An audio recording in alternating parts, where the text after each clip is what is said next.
The Master with the Brahmo Devotees. Part 1.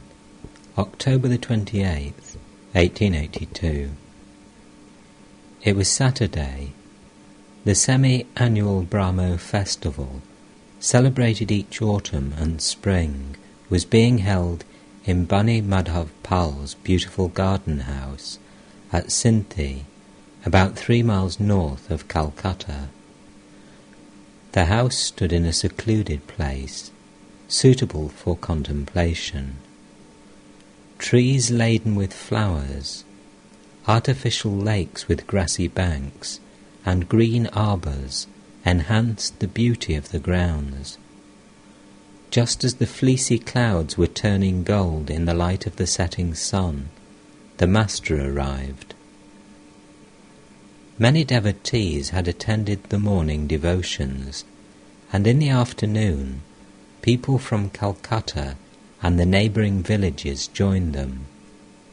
Shivanath, the great Brahmo devotee, whom the Master loved dearly, was one of the large gathering of members of the Brahmo Samaj, who had been eagerly awaiting Sri Ramakrishna's arrival.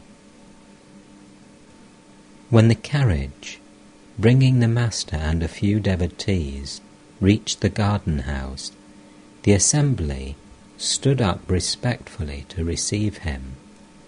There was a sudden silence, like that which comes when the curtain in a theatre is about to be rung up. People who had been conversing with one another now fixed their attention on the Master's serene face, eager not to lose one word that might fall from his lips.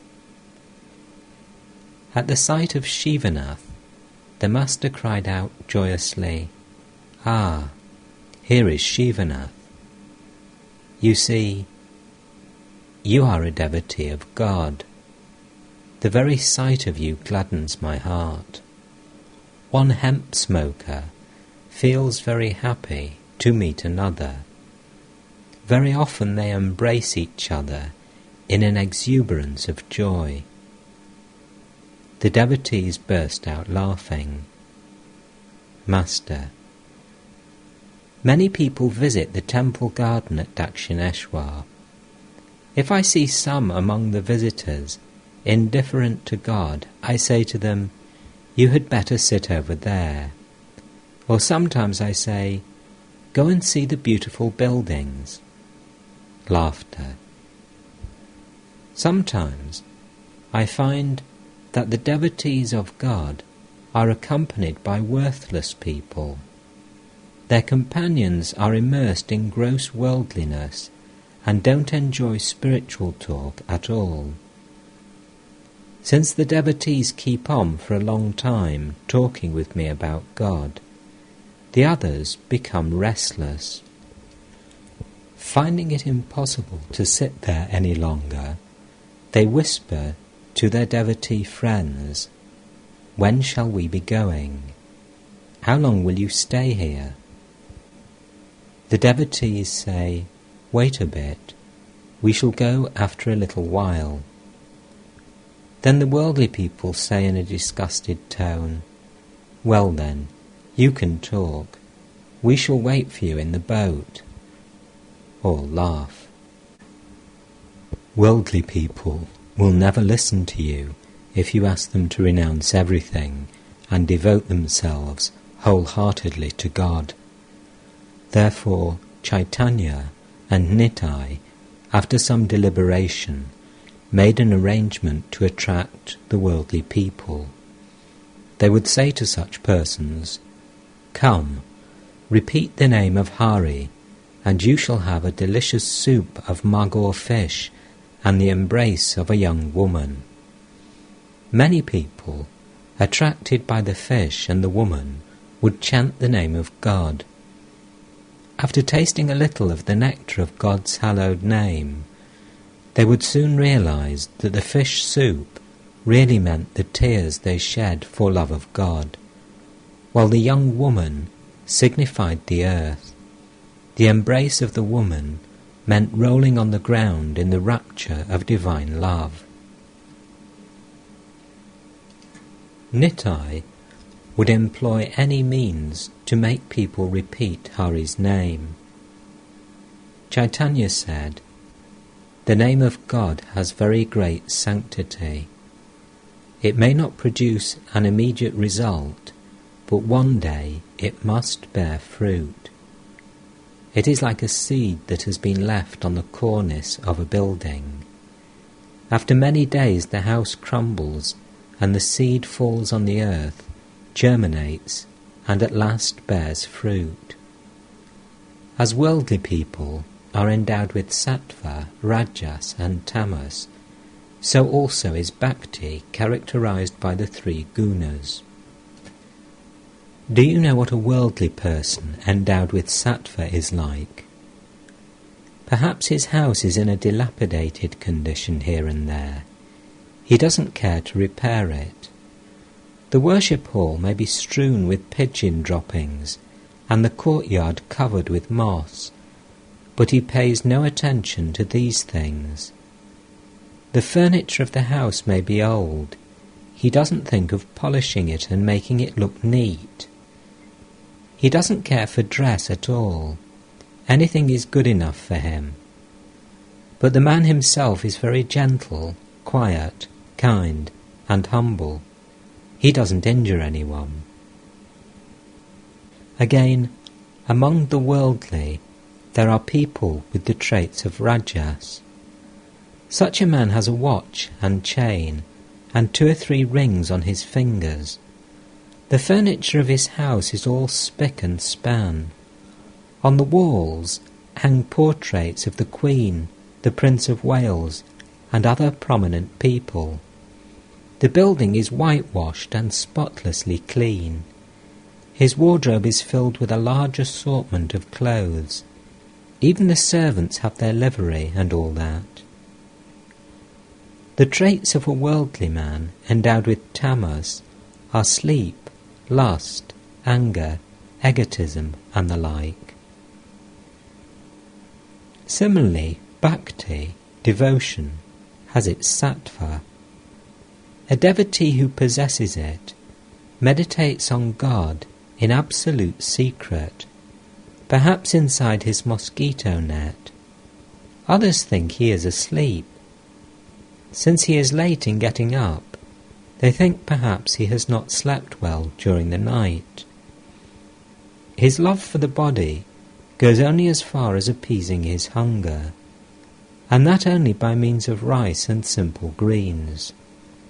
There is no elaborate arrangement about his meals, no luxury in clothes, and no display of furniture. Besides, such a devotee never flatters anybody for money. An aspirant possessed of rajasic bhakti puts tilak on his forehead and a necklace of holy rudraksha beads interspersed with gold ones around his neck. All laugh. At worship he wears a silk cloth. A man endowed with tamasic bhakti has burning faith. Such a devotee literally extorts boons from God, even as a robber falls upon a man and plunders his money. Bind, beat, kill. That is his way, the way of the dacoits. Saying this, the master began to sing, in a voice sweet with rapturous love, his eyes turned upward. Why should I go to Ganga or Gaya, to Kashi, Kanchi or Prabhas, so long as I can breathe my last, with Kali's name upon my lips? What need of rituals has a man? What need of devotions any more, if he repeats the Mother's name at the 3 holy hours? Rituals may pursue him close, but never can they overtake him. Charity vows and giving of gifts do not appeal to Madan's mind. The blissful Mother's lotus feet are his whole prayer and sacrifice. Who could ever have conceived the power her name possesses? Shiva himself, the God of gods, sings her praise with his 5 mouths. The Master was beside himself with love for the Divine Mother. He sang with fiery enthusiasm, "If only I can pass away, repeating Durga's name, how canst thou then, O Blessed One, withhold from me deliverance, wretched though I may be?" Then he said, "One must take the firm attitude. What? I have chanted the Mother's name. How can I be a sinner any more? I am her child, heir to her powers and glories. If you can give a spiritual turn to your tamas, you can realize God with its help. Force your demands on God. He is by no means a stranger to you. He is indeed your very own." Again, you see, the quality of tamas can be used for the welfare of others. There are 3 classes of physicians: superior, mediocre, and inferior. The physician who feels the patient's pulse and just says to him, "Take the medicine regularly," belongs to the inferior class. He doesn't care to inquire whether or not the patient has actually taken the medicine. The mediocre physician is he who in various ways persuades the patient to take the medicine and says to him sweetly, "My good man, how will you be cured unless you use the medicine? Take this medicine. I have made it for you myself." But he who, finding the patient stubbornly refusing to take the medicine, forces it down his throat, going so far as to put his knee on the patient's chest, is the best physician. This is the manifestation of the tamas of the physician. It doesn't injure the patient. On the contrary, it does him good. Like the physicians, there are 3 types of religious teachers. The inferior teacher only gives instruction to the disciples, but makes no inquiries about their progress. The mediocre teacher, for the good of the student, makes repeated efforts to bring the instruction home to him, begs him to assimilate it, and shows him love in many other ways. But there is a type of teacher who goes to the length of using force when he finds the student persistently unyielding. I call him the best teacher. A Brahmo devotee: "Sir, has God forms, or has he none?" Master: "No one can say with finality that God is only this and nothing else. He is formless, and again he has forms. For the Bhakta he assumes forms, but he is formless for the Jnani. That is, for him who looks on the world as a mere dream. The Bhakta feels that he is one entity, and the world another. Therefore God reveals himself to him as a person.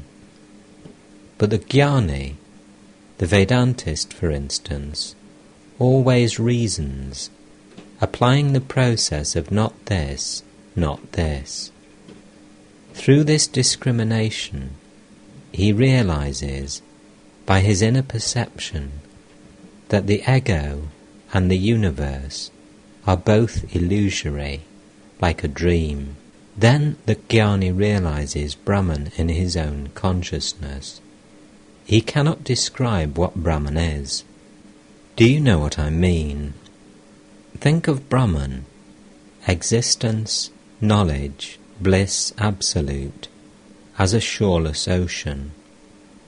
Through the cooling influence, as it were, of the Bhakta's love, the water has frozen at places into blocks of ice, In other words, God now and then assumes various forms for his lovers and reveals himself to them as a person. But with the rising of the sun of knowledge, the blocks of ice melt. Then one doesn't feel any more that God is a person, nor does one see God's forms. What he is cannot be described. Who will describe him? He who would do so disappears. He cannot find his I any more. If one analyses oneself, one doesn't find any such thing as I. Take an onion, for instance.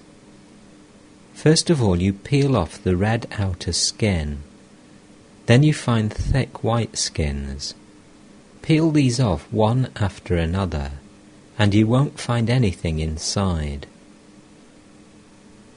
In that state, a man no longer finds the existence of his ego. And who is there left to seek it? Who can describe how he feels in that state, in his own pure consciousness, about the real nature of Brahman? Once a salt doll went to measure the depth of the ocean. No sooner was it in the water than it melted. Now who was to tell the depth? There is a sign of perfect knowledge. Man becomes silent when it is attained. Then the I, which may be likened to the salt doll, melts in the ocean of existence, knowledge, bliss absolute, and becomes one with it. Not the slightest trace of distinction is left. As long as his self-analysis is not complete, man argues with much ado, but he becomes silent when he completes it. When the empty pitcher has been filled with water, when the water inside the pitcher becomes one with the water of the lake outside, no more sound is heard. Sound comes from the pitcher as long as the pitcher is not filled with water. People used to say, in olden days, that no boat returns after having once entered the black waters of the ocean. All trouble and botheration come to an end when the I dies. You may indulge in thousands of reasonings, but still the I doesn't disappear. For people like you and me, it is good to have the feeling, I am a lover of God. The Saguna Brahman is meant for the Bhaktas. In other words, a Bhakta believes that God has attributes and reveals himself to men as a person assuming forms. It is he who listens to our prayers. The prayers that you utter are directed to him alone. You are Bhaktas, not Jnanis or Vedantists. It doesn't matter whether you accept God with form or not. It is enough to feel that God is a person who listens to our prayers, who creates, preserves, and destroys the universe, and who is endowed with infinite power. It is easier to attain God by following the path of devotion. Brahmo devotee: Sir, is it possible for one to see God? If so, why can't we see him? Master: Yes, he can surely be seen. One can see his forms, and his formless aspect as well. How can I explain that to you? Brahmo devotee: What are the means by which one can see God? Master: Can you weep for him with intense longing of heart? Men shed a jugful of tears for the sake of their children, for their wives, or for money. But who weeps for God? So long as the child remains engrossed with its toys, the mother looks after her cooking and other household duties. But when the child no longer relishes the toys, it throws them aside and yells for its mother. Then the mother takes the rice pot down from the hearth, runs in haste, and takes the child in her arms. Brahmo devotee: Sir, why are there so many different opinions about the nature of God? Some say that God has form, while others say that he is formless. Again, those who speak of God with form tell us about his different forms. Why all this controversy? Master: a devotee thinks of God as he sees him. In reality, there is no confusion about God. God explains all this to the devotee, if the devotee only realizes him somehow. You haven't set your foot in that direction. How can you expect to know all about God? Listen to a story. Once a man entered a wood and saw a small animal on a tree. He came back and told another man that he had seen a creature of a beautiful red colour on a certain tree. The second man replied, "When I went into the wood, I also saw that animal. But why do you call it red? It is green." Another man who was present contradicted them both and insisted that it was yellow. Presently others arrived and contended that it was grey, violet, blue, and so forth and so on. At last they started quarrelling among themselves. To settle the dispute, they all went to the tree. They saw a man sitting under it. On being asked, he replied, "Yes, I live under this tree, and I know the animal very well. All your descriptions are true. Sometimes it appears red, sometimes yellow, and at other times blue, violet, grey, and so forth. It is a chameleon, and sometimes it has no colour at all. Now it has colour, and now it has none." In a like manner, one who constantly thinks of God can know his real nature. He alone knows that God reveals himself to seekers in various forms and aspects. God has attributes, and then again he has none. Only the man who lives under the tree knows that the chameleon can appear in various colours, and he knows further that the animal at times has no colour at all. It is the others who suffer the agony of futile argument. Kabir used to say, "The formless Absolute is my father, and God with form is my mother." God reveals himself in the form which his devotee loves most. His love for the devotee knows no bounds. It is written in the Purana that God assumed the form of Rama for his heroic devotee, Hanuman. The forms and aspects of God disappear when one discriminates in accordance with the Vedanta philosophy. The ultimate conclusion of such discrimination is that Brahman alone is real, and this world of names and forms illusory. It is possible for a man to see the forms of God, or to think of him as a person, only so long as he is conscious that he is a devotee. From the standpoint of discrimination, this ego of a devotee keeps him a little away from God. Do you know why the images of Krishna or Kali are 3.5 cubits high? Because of distance.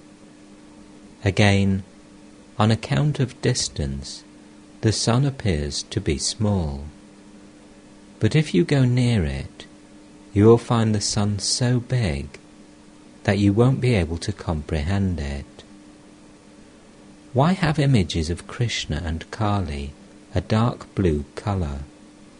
That too is on account of distance, like the water of a lake, which appears green, blue, or black from a distance.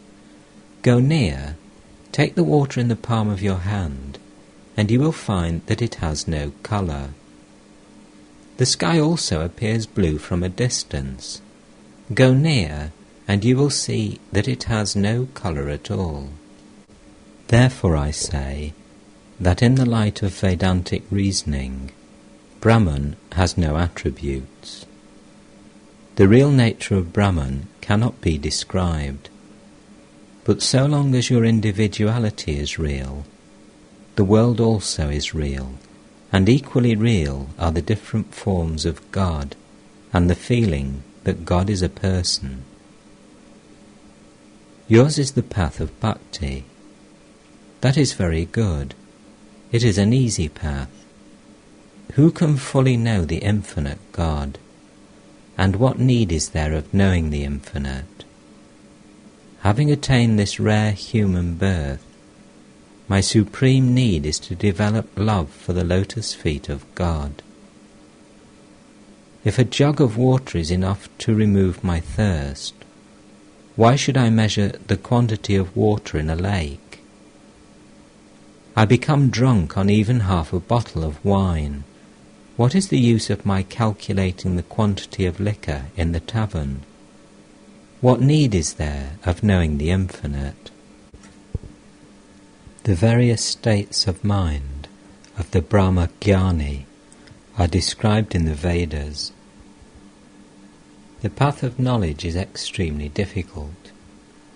One cannot obtain jnana if one has the least trace of worldliness and the slightest attachment to woman and gold. This is not the path for the Kali Yuga. The Vedas speak of 7 planes where the mind dwells. When the mind is immersed in worldliness, it dwells in the 3 lower planes, at the navel, the organ of generation, and the organ of evacuation. In that state, the mind loses all its higher visions. It broods only on woman and gold. The 4th plane of the mind is at the heart. When the mind dwells there, one has the first glimpse of spiritual consciousness. One sees light all around. Such a man, perceiving the divine light, becomes speechless with wonder and says, "Ah, what is this? What is this?" His mind does not go downward to the objects of the world. The 5th plane of the mind is at the throat. When the mind reaches this, the aspirant becomes free from all ignorance and illusion. He does not enjoy talking or hearing about anything but God. If people talk about worldly things, he leaves the place at once. The 6th plane is at the forehead. When the mind reaches it, the aspirant sees the form of God day and night. But even then a little trace of ego remains. At the sight of that incomparable beauty of God's form, one becomes intoxicated and rushes forth to touch and embrace it, but one doesn't succeed. It is like the light inside a lantern.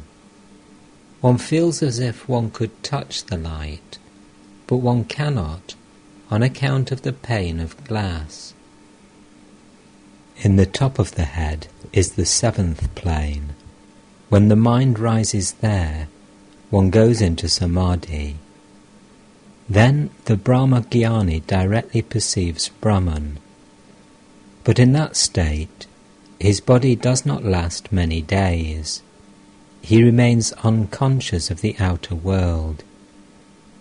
If milk is poured into his mouth, it runs out. Dwelling on this plane of consciousness, he gives up his body in 21 days. That is the condition of the Brahma-jnani. But yours is the path of devotion. That is a very good and easy path. Once a man said to me, "Sir, can you teach me quickly the thing you call samadhi?" All laugh. After a man has attained samadhi, all his actions drop away. All devotional activities, such as worship, japa and the like, as well as all worldly duties, cease to exist for such a person. At the beginning there is much ado about work. As a man makes progress toward God, the outer display of his work becomes less and less, so much so that he cannot even sing the name and glories of God. To Shivanath, as long as you were not here at the meeting, people talked a great deal about you and discussed your virtues. But no sooner did you arrive here than all that stopped. Now the very sight of you makes everyone happy. People now simply say, "Ah, here is Shivanath Babu." All other talk about you has stopped. After attaining samadhi, I once went to the Ganges to perform tarpan. But as I took the water in the palm of my hand, it trickled down through my fingers. Weeping, I said to Haladari, "Cousin, what is this?" Haladari replied, "It is called Galita Hasta in the holy books. After the vision of God, such duties as the performance of tarpan drop away. In the kirtan, the devotee first sings Nitai, Amar, Mata, Hati. As the devotional mood deepens, he simply sings Hati, Hati.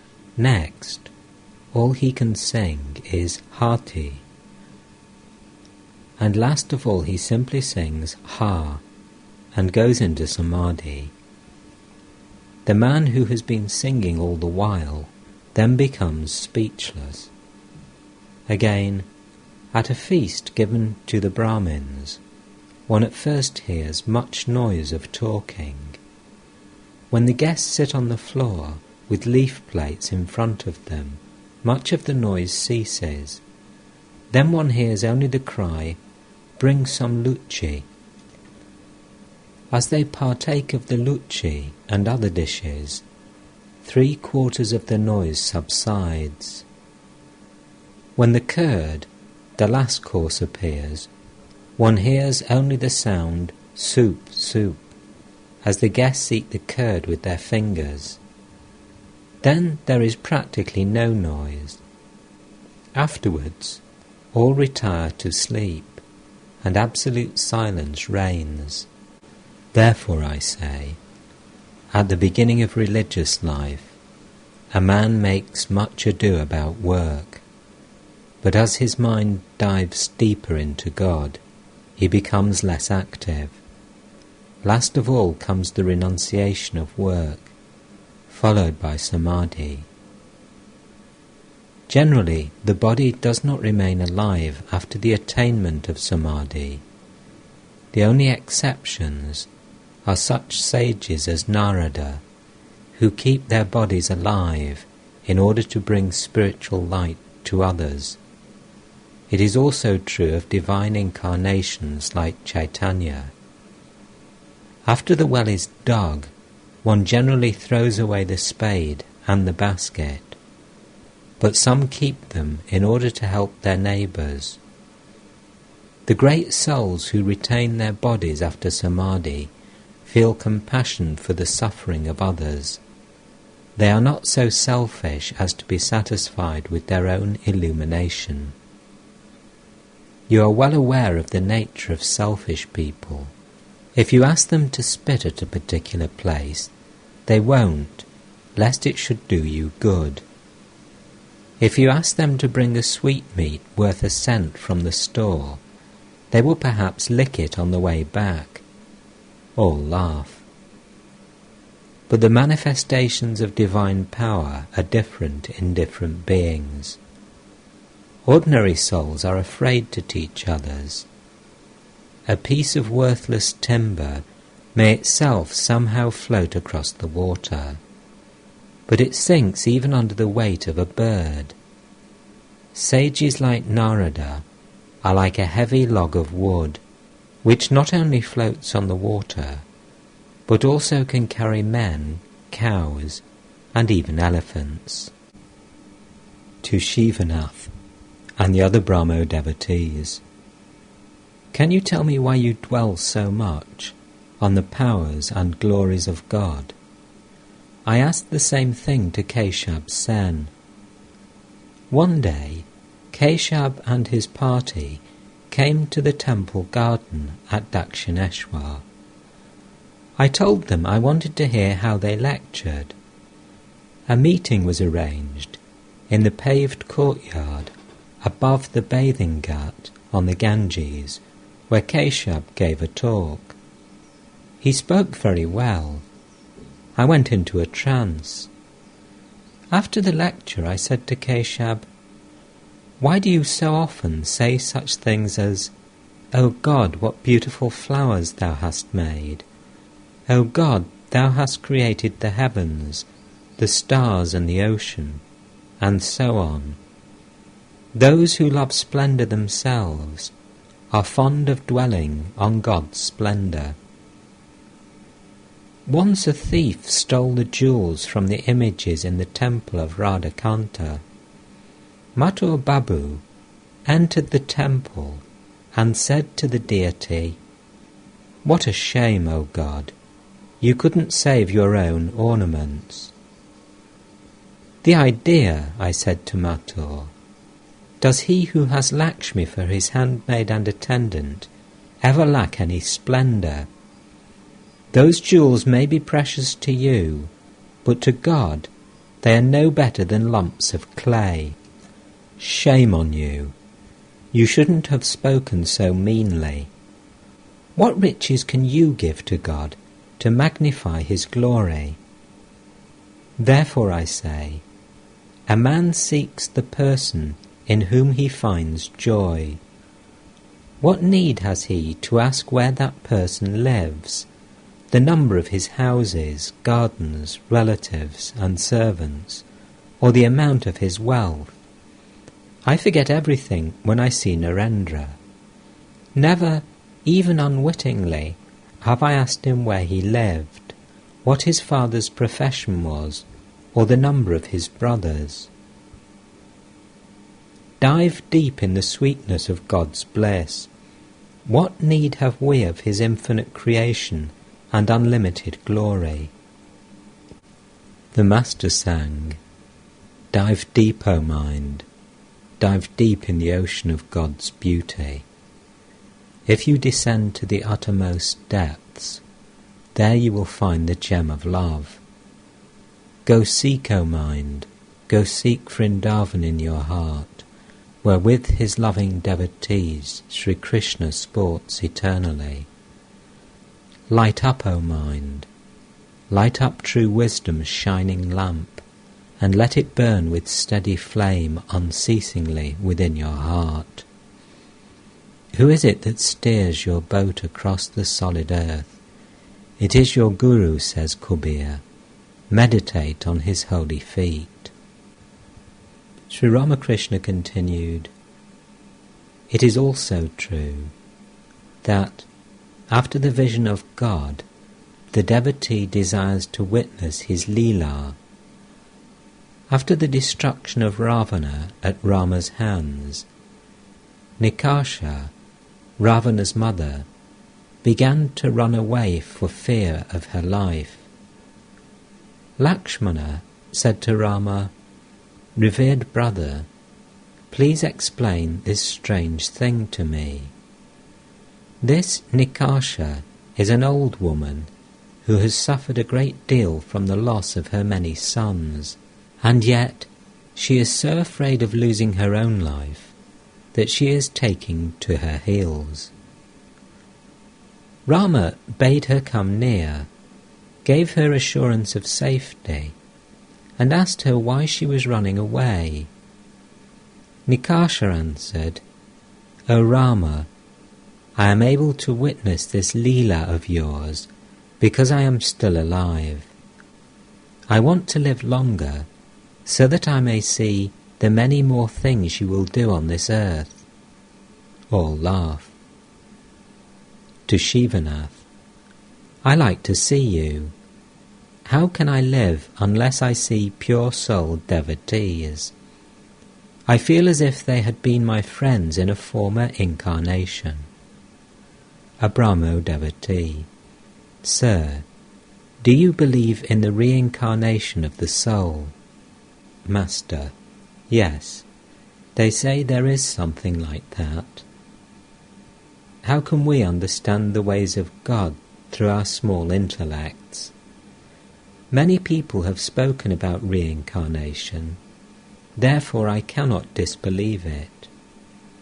As Bhishma lay dying on his bed of arrows, the Pandava brothers and Krishna stood around him.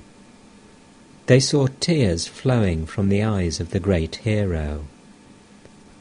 Arjuna said to Krishna, "Friend, how surprising it is.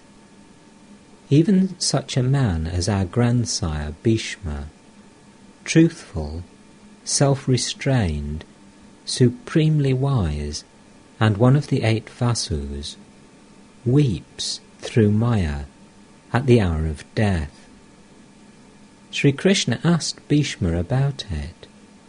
Bhishma replied, "O Krishna, you know very well that this is not the cause of my grief.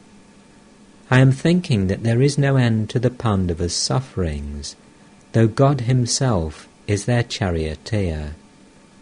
A thought like this makes me feel that I have understood nothing of the ways of God, and so I weep." It was about 8:30 when the evening worship began in the prayer hall. Soon the moon rose in the autumn sky and flooded the trees and creepers of the garden with its light. After prayer, the devotees began to sing. Sri Ramakrishna was dancing, intoxicated with love of God. The Brahmo devotees danced around him to the accompaniment of drums and cymbals. All appeared to be in a very joyous mood. The place echoed and re-echoed with God's holy name. When the music had stopped, Sri Ramakrishna prostrated himself on the ground, and making salutations to the Divine Mother again and again, said, "Bhagavata, Bhakta, Bhagavan, my salutations at the feet of the Jnanis, my salutations at the feet of the Bhaktas. I salute the Bhaktas who believe in God with form, and I salute the Bhaktas who believe in God without form. I salute the knowers of Brahman of olden times, and my salutations at the feet of the modern knowers of Brahman of the Brahmo Samaj." Then the master and the devotees enjoyed a supper of delicious dishes which Beni Madhav, their host, had provided. Wednesday, November the 15th, 1882. Sri Ramakrishna, accompanied by Rakal and several other devotees, came to Calcutta in a carriage and called for M at the school where he was teaching. Then they all set out for the Maidan. Sri Ramakrishna wanted to see the Wilson circus. As the carriage rolled along the crowded Chittapur road, his joy was very great. Like a little child, he leaned first out of one side of the carriage and then out of the other, talking to himself as if addressing the passers-by. To M he said, "I find the attention of the people fixed on earthly things. They are all rushing about for the sake of their stomachs. No one is thinking of God." They arrived at the circus. Tickets for the cheapest seats were purchased. The devotees took the master to a high gallery, and they all sat on a bench. He said joyfully, "Ha! This is a good place. I can see the show well from here." There were exhibitions of various feats. A horse raced around a circular track, over which large iron rings were hung at intervals. The circus rider, an Englishwoman, stood on one foot on the horse's back, and as the horse passed under the rings, she jumped through them, always alighting on one foot on the horse's back. The horse raced around the entire circle, and the woman never missed the horse or lost her balance. When the circus was over, the master and the devotees stood outside in the field near the carriage. Since it was a cold night, he covered his body with his green shawl. Sri Ramakrishna said to M, "Did you see how that Englishwoman stood on one foot on her horse, while it ran like lightning? How difficult a feat that must be. She must have practiced a long time. The slightest carelessness, and she would break her arms or legs. She might even be killed. One faces the same difficulty, leading the life of a householder. A few succeed in it through the grace of God and as a result of their spiritual practice. But most people fail. Entering the world, they become more and more involved in it. They drown in worldliness and suffer the agonies of death. A few only, like Janaka, have succeeded, through the power of their austerity, in leading the spiritual life as householders. Therefore, spiritual practice is extremely necessary. Otherwise, one cannot rightly live in the world. The master got into the carriage with the devotees and went to Balaram Bose's house. He was taken with his companions to the second floor. It was evening and the lamps were lighted. The master described the feats he had seen at the circus. Gradually, other devotees gathered, and soon he was engaged in spiritual talk with them. The conversation turned to the caste system. Sri Ramakrishna said, "The caste system can be removed by one means only, and that is the love of God. Lovers of God do not belong to any caste. The mind, body and soul of a man become purified through divine love. Chaitanya and Nityananda scattered the name of Hari to everyone, including the pariah, and embraced them all. A Brahmin without this love is no longer a Brahmin, and a pariah with the love of God is no longer a pariah. Through bhakti, an untouchable becomes pure and elevated." Speaking of householders entangled in worldliness, the master said, "They are like the silkworm. They can come out of the cocoon of their worldly life if they wish, but they can't bear to. For they themselves have built the cocoon with great love and care, so they die there. Or they are like the fish in a trap.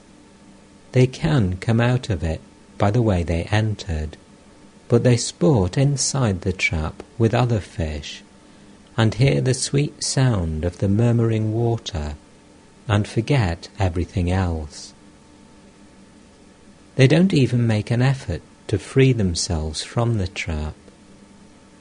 The lisping of children is the murmur of the water, and the other fish are relatives and friends. Only one or two make good their escape by running away. They are the liberated souls.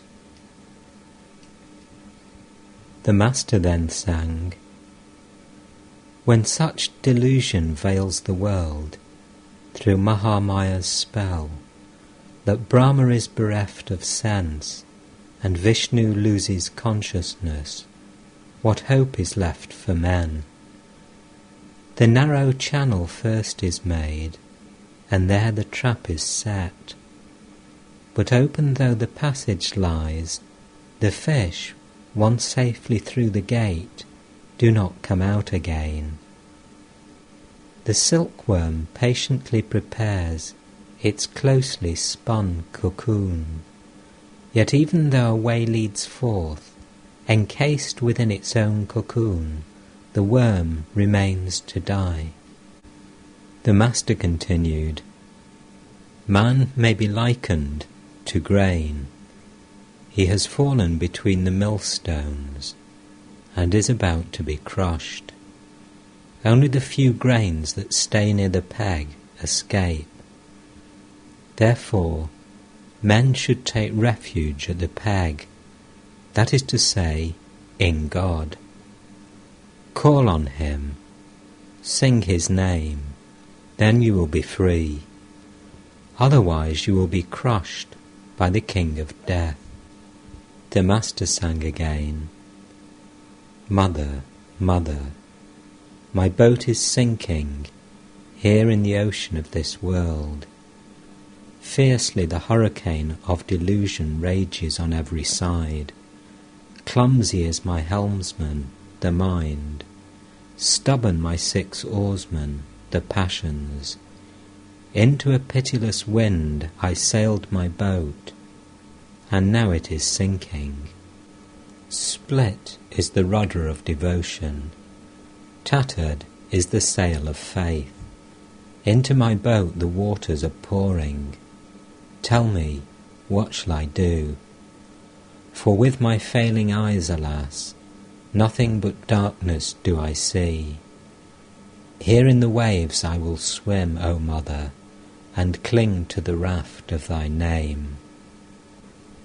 Mr. Viswas had been sitting in the room a long time. He now left. He had once been wealthy, but had squandered everything in an immoral life. Finally he had become indifferent to his wife and children. Referring to Mr. Viswas, the Master said, "He is an unfortunate wretch. A householder has his duties to discharge, his debts to pay, his debts to the gods, his debt to his ancestors, his debt to the rishis, and his debt to wife and children.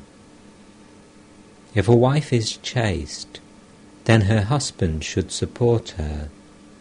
He should also bring up their children until they are of age. Only a monk must not save. The bird and the monk do not provide for the morrow, but even a bird provides when it has young. It brings food in its bill for its chicks." Balaram: "Mr. Viswas now wants to cultivate the company of holy people." Master with a smile: "A monk's Kamandalu goes to the 4 principal holy places with him, but it still tastes bitter. Likewise, it is said that the Malaya breeze turns all trees into sandalwood, but there are a few exceptions, such as the cotton tree, the ashwata, and the hog plum. Some frequent the company of holy men in order to smoke hemp.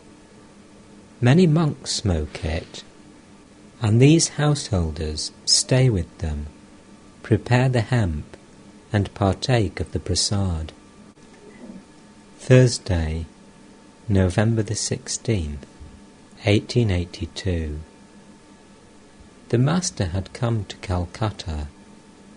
In the evening he went to the house of Raj Mohan, a member of the Brahmo Samaj, where Narendra and some of his young friends used to meet and worship according to the Brahmo ceremonies. Sri Ramakrishna wanted to see their worship. He was accompanied by M and a few other devotees. The Master was very happy to see Narendra and expressed a desire to watch the young men at their worship. Narendra sang, and then the worship began. One of the young men conducted it. He prayed, "O Lord, may we give up everything and be absorbed in Thee." Possibly the youth was inspired by the Master's presence, and so taught of utter renunciation. Sri Ramakrishna remarked in a whisper, "Much likelihood there is of that." Raj Mohan served the Master with refreshments. Sunday, November the 19th, 1882. It was the auspicious occasion of the Jagadhatri Puja, the festival of the Divine Mother.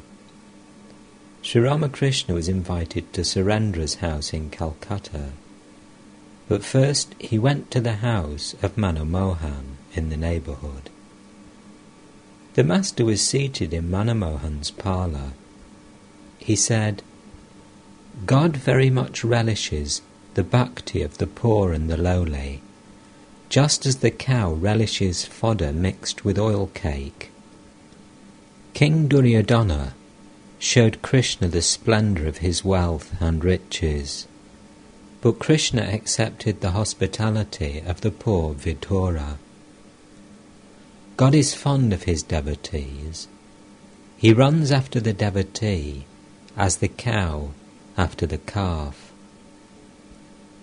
The Master sang, "And for that love, the mighty yogis practice yoga from age to age. When love awakes, the Lord like a magnet draws to him the soul." Then he said, "Chaitanya used to shed tears of joy at the very mention of Krishna's name. God alone is the real substance. All else is illusory.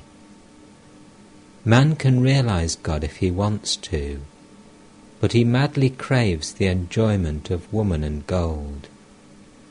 The snake has a precious stone in its head, but it is perfectly satisfied to eat a mere frog. Bhakti is the one essential thing. Who can ever know God through reasoning? I want love of God. What do I care about knowing his infinite glories? One bottle of wine makes me drunk. What do I care about knowing how many gallons there are in the grog shop? One jar of water is enough to quench my thirst. I don't need to know the amount of water there is on earth." Sri Ramakrishna arrived at Surendra's house. Many devotees had assembled there, including Surendra's elder brother, who was a judge. Master, to Surendra's brother, "You are a judge. That is very good. But remember, everything happens through God's power. It is He who has given you your high position. That is how you became a judge. People think it is they who are great. The water from the roof flows through a spout that is shaped like a lion's head. It looks as if the lion were bringing the water out through its mouth. But look at the source of the water.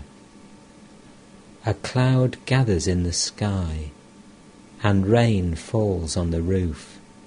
Then the water flows through the pipe, and at last comes out through the spout. Surendra's brother.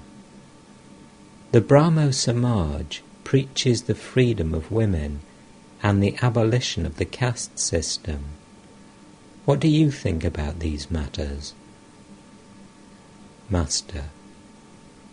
Men feel that way when they are just beginning to develop spiritual yearning. A storm raises clouds of dust, and one cannot distinguish between the different trees, the mango, the hog plum, and the tamarind. But after the storm blows over, one sees clearly. After the first storm of divine passion is quelled, one gradually understands that God alone is the highest good, the eternal substance, and that all else is transitory. One cannot grasp this without tapasya and the company of holy men. What is the use of merely reciting the written parts for the drum? It is very difficult to put them into practice on the instrument. What can be accomplished by mere lecture? It is austerity that is necessary. By that alone can one comprehend. You asked about caste distinctions. There is only one way to remove them, and that is by love of God. Lovers of God have no caste. Through this divine love, the untouchable becomes pure. The pariah no longer remains a pariah. Chaitanya embraced all, including the pariahs. The members of the Brahmo Samaj sing the name of Hari. That is very good. Through earnest prayer, one receives the grace of God and realizes Him. God can be realized by means of all paths. The same God is invoked by different names. Sir, what do you think of theosophy? Master, I have heard that a man can acquire superhuman powers through it and perform miracles. I saw a man who had brought a ghost under control. The ghost used to procure various things for his master. What shall I do with superhuman powers? Can one realize God through them? If God is not realized, then everything becomes false. November 1882. It was about 4 o'clock in the afternoon when Sri Ramakrishna arrived in Calcutta to attend the annual festival of the Brahmo Samaj, which was being celebrated at Manilal Malik's house. Besides M and other devotees of the Master, Vijay Goswami and a number of Brahmos were present. Elaborate arrangements had been made to make the occasion a success. Vijay was to conduct the worship. The Kathak recited the life of Prahlada from the Purana. Its substance was as follows. Hiranyakashipu, Prahlad's father, was king of the demons. He bore great malice toward God, and put his own son through endless tortures for leading a religious life. Afflicted by his father, Prahlada prayed to God, "O God, please give my father holy inclinations." At these words the Master wept. He went into an ecstatic mood. Afterwards, he began to talk to the devotees. Master: Bhakti is the only essential thing. One obtains love of God by constantly chanting His name and singing His glories. Ah, what a devotee Shivanath is! He is soaked in the love of God, like a cheesecake in syrup. One should not think, my religion alone is the right path, and other religions are false. God can be realized by means of all paths. It is enough to have sincere yearning for God. Infinite are the paths, and infinite the opinions. Let me tell you one thing. God can be seen. The Vedas say that God is beyond mind and speech. The meaning of this is that God is unknown to the mind attached to worldly objects. Vaishnav Charan used to say, God is known by the mind and intellect that are pure. Therefore, it is necessary to seek the company of holy men, practice prayer, and listen to the instruction of a guru. These purify the mind. Then one sees God. Dirt can be removed from water by a purifying agent. Then one sees one's reflection in it. One cannot see one's face in a mirror if the mirror is covered with dirt.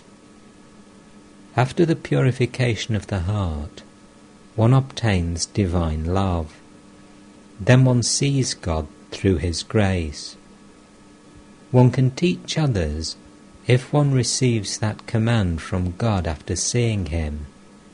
Before that, one should not lecture. There is a song that says, "You have set up no image here, within the shrine, O fool. Blowing the conch, you simply make confusion worse confounded. You should first cleanse the shrine of your heart. Then you should install the deity and arrange worship. As yet, nothing has been done. What can you achieve by blowing the conch shell and simply making a loud noise?" Vijay sat on a raised stool and conducted the worship according to the rules of the Brahmo Samaj. Afterwards he sat by the Master. Master to Vijay, will you tell me one thing? Why did you harp so much on sin? By repeating 100 times, I am a sinner, one verily becomes a sinner. One should have such faith as to be able to say, "What? I have taken the name of God. How can I be a sinner? God is our Father and Mother. Tell Him, O Lord, I have committed sins, but I won't repeat them." Chant His name and purify your body and mind. Purify your tongue by singing God's holy name. December 1882. In the afternoon, Sri Ramakrishna was seated on the west porch of his room in the temple garden at Dakshineshwar. Among others, Baburam, Ram Dayal and M were present. These three were going to spend the night with the Master. M intended to stay the following day also, for he was having his Christmas holidays. Baburam had only recently begun to visit the Master.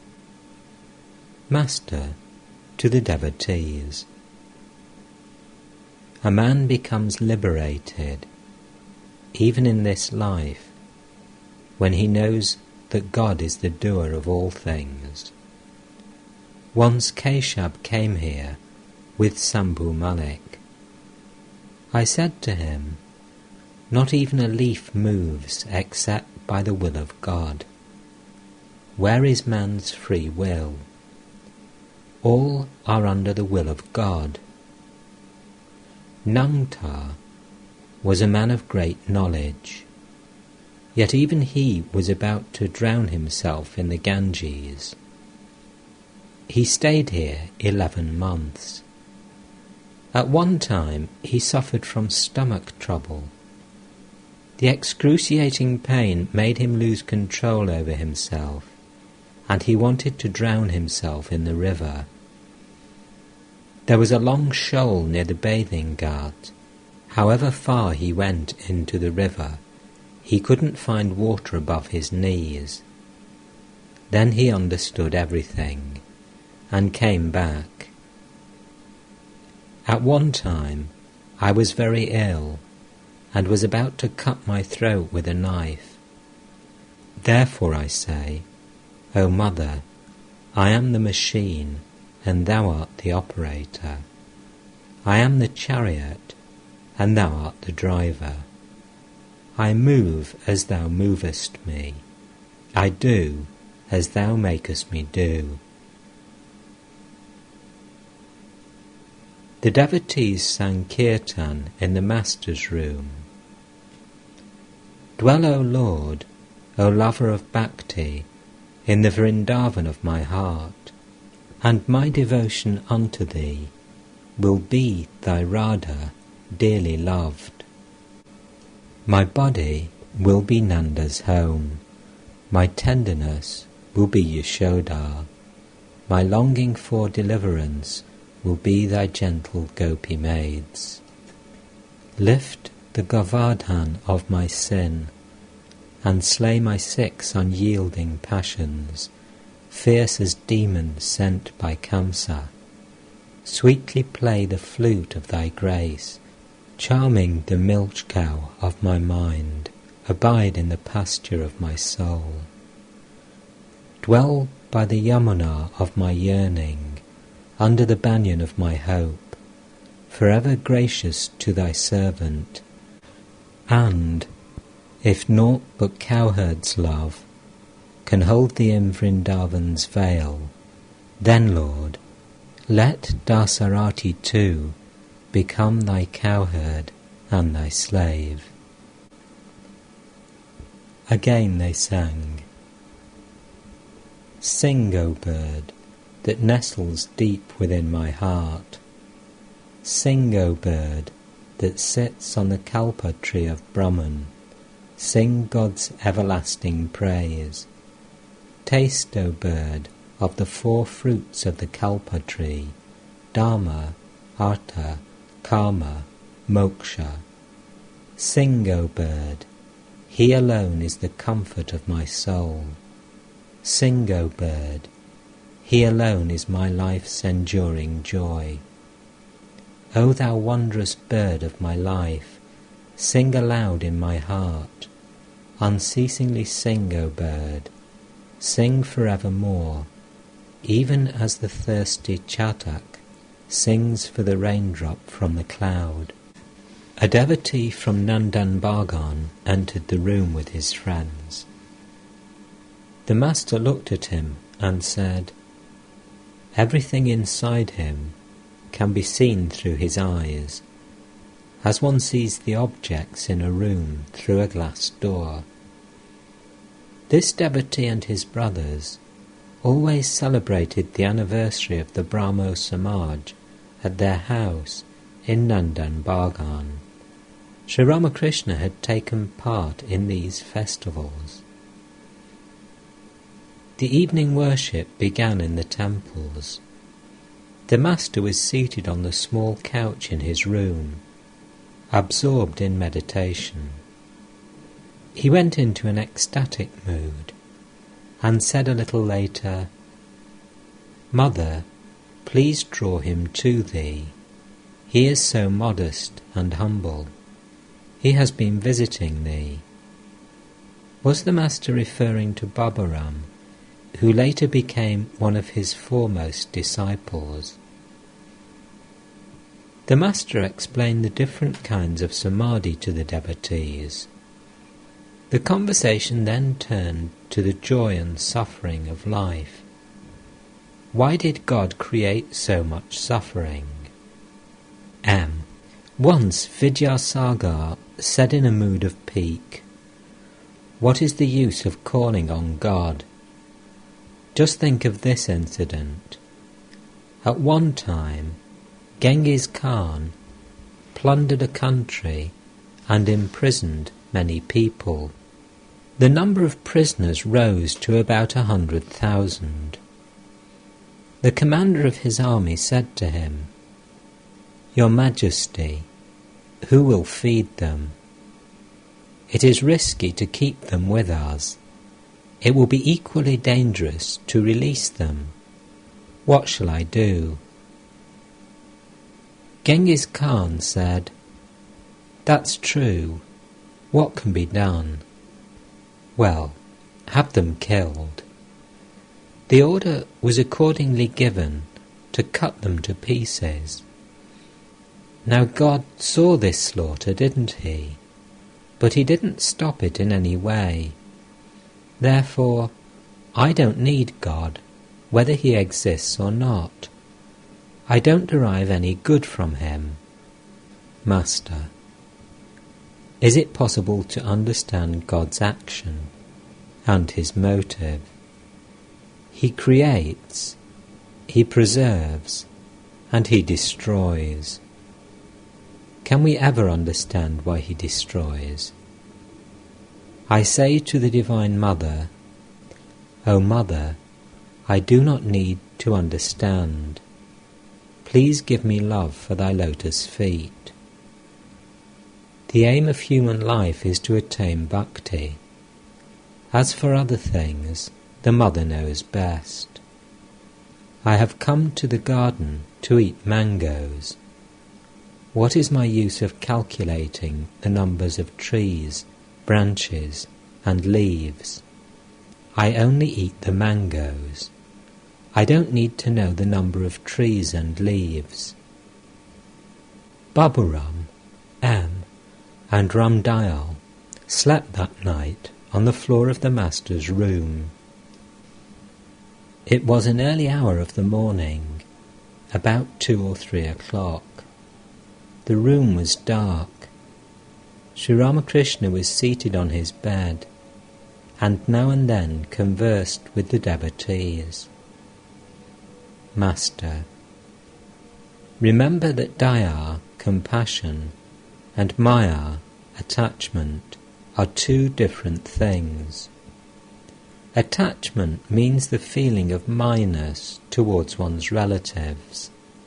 It is the love one feels for one's parents, one's brother, one's sister, one's wife and children. Compassion is the love one feels for all beings of the world. It is an attitude of equality. If you see anywhere an instance of compassion, as in Vidyasagar, know that it is due to the grace of God. Through compassion, one serves all beings. Maya also comes from God. Through Maya, God makes one serve one's relatives. But one thing should be remembered.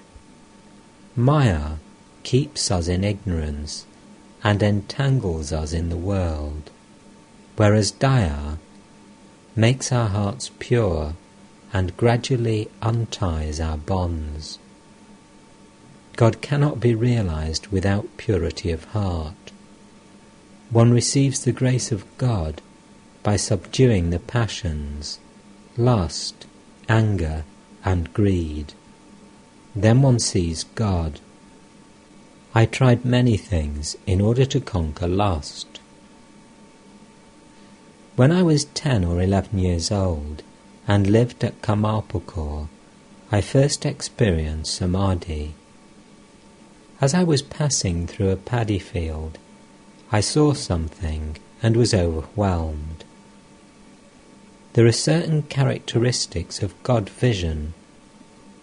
One feels light, feels joy, and experiences the upsurge of a great current in one's chest, like the bursting of a rocket. The next day, Baburam and Ramdayal returned to Calcutta. M spent the day and the night with the Master. December 1882. It was afternoon. The Master was sitting in his room at Dakshineshwar with M and one or two other devotees. Several Marwari devotees arrived and saluted the Master. They requested Sri Ramakrishna to give them spiritual instruction. He smiled. Master, to the Marwari devotees, you see, the feeling of I and mine is the result of ignorance. But to say, O God, Thou art the doer, all these belong to Thee, is the sign of knowledge. How can you say such a thing as mine? The superintendent of the garden says, This is my garden. But if he is dismissed because of some misconduct, then he does not have the courage to take away even such a worthless thing as his mango wood box. Anger and lust cannot be destroyed. Turn them toward God. If you must feel desire and temptation, then desire to realize God. Feel tempted by Him. Discriminate and turn the passions away from worldly objects. When the elephant is about to devour a plantain tree in someone's garden, the Mahut strikes it with his iron-tipped goad. You are merchants. You know how to improve your business gradually. Some of you start with a castor oil factory. After making some money at that, you open a cloth shop. In the same way, one makes progress toward God. It may be that you go into solitude now and then and devote more time to prayer. But you must remember that nothing can be achieved except in its proper time. Some persons must pass through many experiences and perform many worldly duties before they can turn their attention to God. So they have to wait a long time.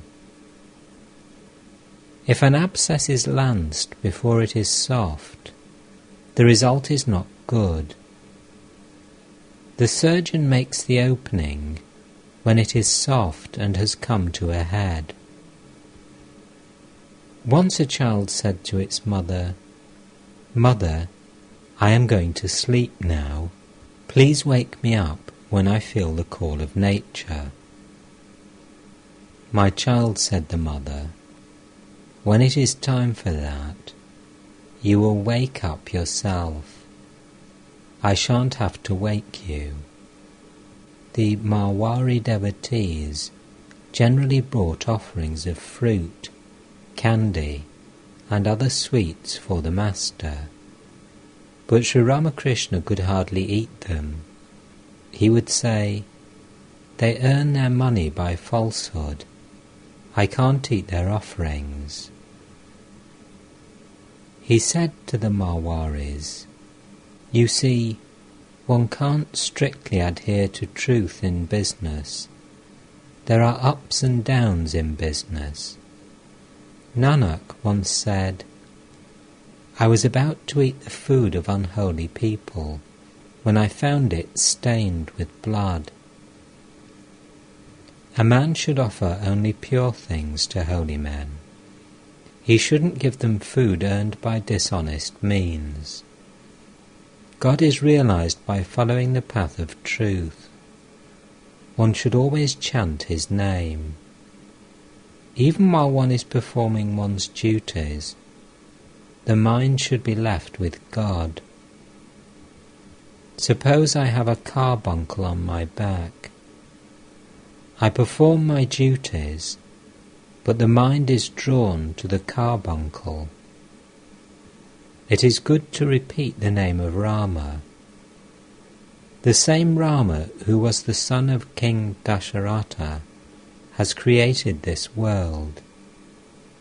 Again, as spirit, he pervades all beings. He is very near us. He is both within and without.